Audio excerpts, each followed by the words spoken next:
Yotox anti-moustique mooy aar mag ak ndaw ci bépp matu-matu yoo am na booy piis ci rido yére ak moustiquaire ak booy diw ci yaram. Val d'Afrique moo leen di may seen journal de la santé.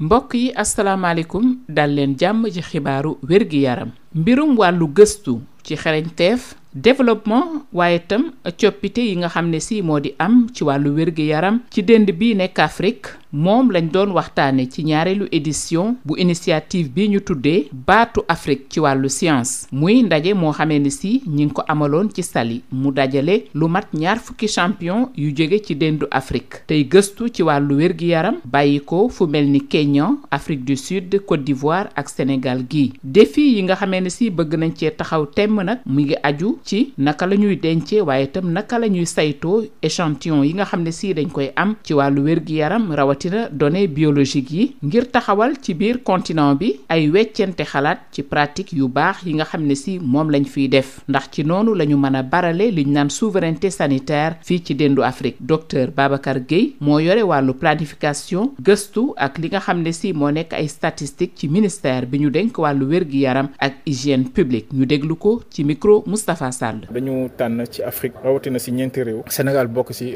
Côte d'Ivoire, Kenya, Afrique du Sud ñi nga xam ne seen xam-xam dafa màcc ci gëstu si wàllu wér-gu-yaram donc ñu daje fii pour que gëstu yi nga xam ne ñu ngi koy def su yemee si kër docteur wala mu yem si laboratoire yi ñu duñ ko mën jëfandikoo donc foog nit ñi suñu gëstoo la nga xam ne moom mooy njeexital bi ñu wan ko askan bi te pour askan bi mën ko jëfandikoo dañu war a jaar si xarala yi US yi notamment médias yi donc loolu lu am solo la te ñi ngay rafetlu tey journalistes yi fi ñëw pour mën a fekkee loolu te buñ si waxtaanee am na ay ponk yu bëri yu am solo loo xam ne war nañ si def ay jéego bu njëkk bi mooy tey soo jël exemple par exemple Sénégal garab yi nga xam ne ñu ngi fiy jëfandikoo fii si Sénégal fekkee téeméer la juróom-ñett fukk yi ak ñeent bitim réew lañ ko jéegaanee donc dafa jaadu tey nguuru Sénégal mu ngi siy liggéey bu am solo pour que lépp la nga xam ne dañ koy soxla ci wàllu wér-gu-yaram même fekkee si at bi mais fii ki jéemi jamono ñu mën ko am Sénégal fii mais au delà de Sénégal ñu mën ko am Afrique am na yeneen dëkk yi nga xam ne comme Sénégal ñu ngi ciy liggéey mais waruñu nekk li ñuy wax si nasaraan concurrence dañu war a xool ñun ñëpp naka la ñu bokkee mbëbët pour que Afrique ñu ñoñal loolu benn bi aussi mooy ci wàllu aar askan bi ci wàllu li ñuy wax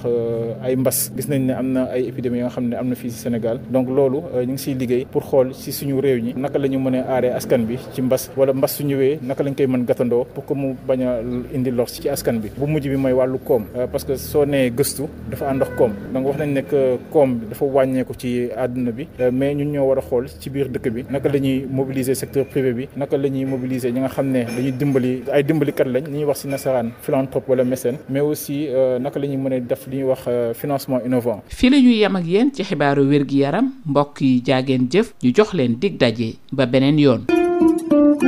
Yotox anti-moustique mooy aar mag ak ndaw ci bépp matu-matu yoo am na booy piis ci rido yére ak moustiquaire ak booy diw ci yaram. Val d'Afrique moo leen doon may seen journal de la santé.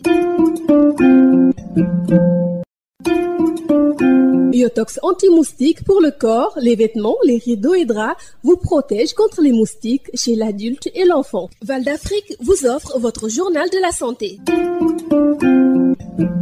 Bonjour et bienvenue dans Info Santé. La problématique de la recherche scientifique, du développement et de l'innovation en santé dans le continent africain a été au menu des échanges lors de la 2e édition de l'initiative Les Voix africaines de la science. Cette rencontre internationale organisée à Saly a regroupé une vingtaine de champions africains de la recherche en santé publique venus du Kenya, d'Afrique du Sud, de la Côte d'Ivoire et du Sénégal. Les défis à relever portent sur la conservation et le traitement des échantillons et données biologiques afin de mettre en place un système continental d'échange de bonnes pratiques afin d'accélérer la souveraineté sanitaire au niveau régional. Dr Babacar Gueye, directeur de la planification, de la recherche et des statistiques au niveau du ministère de la Santé et de l'Hygiène publique que nous écoutons. Il est interrogé par Moustapha Sall. Aujourd'hui, un certain nombre de personnes qui sont expertes dans leurs domaines respectifs ont été sélectionnées pour un peu rendre plus visible et plus audible la voix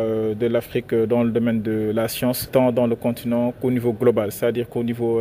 mondial. Et après le lancement qui a eu lieu au mois de septembre dernier, aujourd'hui, l'ensemble des champions ou des voix qui ont ont été retenus sont ici dans le cadre d'une formation pour voir comment s'entretenir avec les médias. Aujourd'hui, c'est vrai que l'ensemble ou l'essentiel des champions sont des chercheurs, mais il est important qu'on puisse mettre en place des mécanismes pour pouvoir valoriser les résultats de la recherche. Et l'un des instruments majeurs ou l'un des canaux majeurs pour pouvoir valoriser les résultats de la recherche, c'est à travers la presse, à travers les médias. Si les résultats de recherche ne servent pas à améliorer les politiques de santé, ça ne sert à rien. Et si les résultats de recherche non plus ne sont pas diffusés, mis à la disposition des scientifiques et tout, ça ne sert à rien. Et on a eu à examiner plusieurs défis dans le domaine précis de la recherche au-delà du Sénégal, en Afrique. Parmi ces défis-là, le premier élément, c'est essentiellement les questions de souveraineté. Vous savez,